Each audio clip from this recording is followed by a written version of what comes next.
తెలంగాణ జనాభా కంటే ఎక్కువ ఉన్నారు అధ్యక్ష. 4 కోట్ల మంది ఒక పట్టణంలో నివసిస్తున్నారు అధ్యక్ష. ఈరోజు ప్రపంచం అంతా పట్టణాల వైపు వేగంగా విస్తరణ జరుగుతుంది.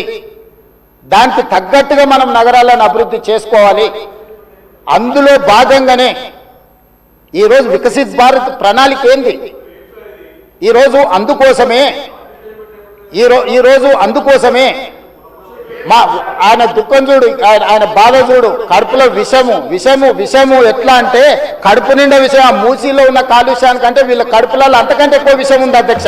విషం జిమ్ముతున్నారు. మీరు మూసీ కాలుష్యమే ప్రమాదం అనుకుంటున్నారు అధ్యక్ష. ఈ మనుషుల కడుపుల్లో ఉన్న విషయం మూసీ కాలుష్యానికంటే ప్రమాదకరంగా తయారైంది అధ్యక్ష. ఏం నొప్పి అధ్యక్ష? నేను ఎవరినైనా విమర్శించిన అధ్యక్ష? నేను ఈ ప్రభుత్వం ఏం కార్యక్రమాలు చేపట్టబోతుందో సభలో సభ్యులు మాకు తెలవాలని అడిగినారు. పాయల శంకర్ గారు ఏం అడిగినారు అధ్యక్ష? మేము సభ్యులము, ప్రభుత్వం ఏం చేస్తుందో మాకు వివరించండి, మేము కూడా మా చేతనైన సాయం చేస్తామని మాట్లాడినారు అధ్యక్ష. నేను వివరాలు చెప్పే ప్రయత్నం చేస్తే విషయం ఎందుకు కక్కుతున్నారు అధ్యక్ష? ఈరోజు క్వశ్చన్ అవర్లో సప్లిమెంటరీ క్వశ్చన్స్ 2 ఉంటాయి. 10 క్వశ్చన్స్ ఉండవు, 10 మందికి ఇయ్యరు. స్పీకర్ గారు అలౌ చేశారు. స్పీకర్ గారు నాకు అనుమతించారు వివరించమని. స్పీకర్ గారి అధ్యక్ష వాళ్ళ ప్రాధాన్యత ఏందో మీకు అర్థమైంది కదా అధ్యక్ష. ఈ చర్చ జరగవద్దు, ఈ నిజాలు ప్రజలకు తెలియవద్దు. విషం కడుపు నిండా విషం. మీరు కళ్ళు చూడండి అధ్యక్ష, అసలు వాళ్ళ కళ్ళలో చూడండి. వాళ్ళ కళ్ళగిన ఓలే శక్తి ఉంటే ఆ విషపు కళ్ళతో చూస్తే మొత్తం కాలి బూడిదైపోయేటట్టు చూస్తున్నారు అధ్యక్ష. కప్పిపుచ్చుకోవడానికి అద్దాలు పెట్టుకుంటున్నారు అధ్యక్ష.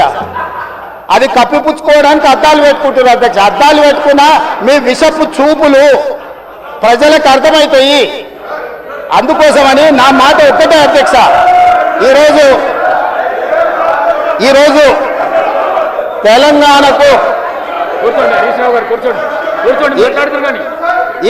ఈరోజు నగర అభివృద్ధి చేయడం మా బాధ్యత. ఈరోజు ఇన్ని మాటలు మాట్లాడుతున్నారు కదా అధ్యక్ష.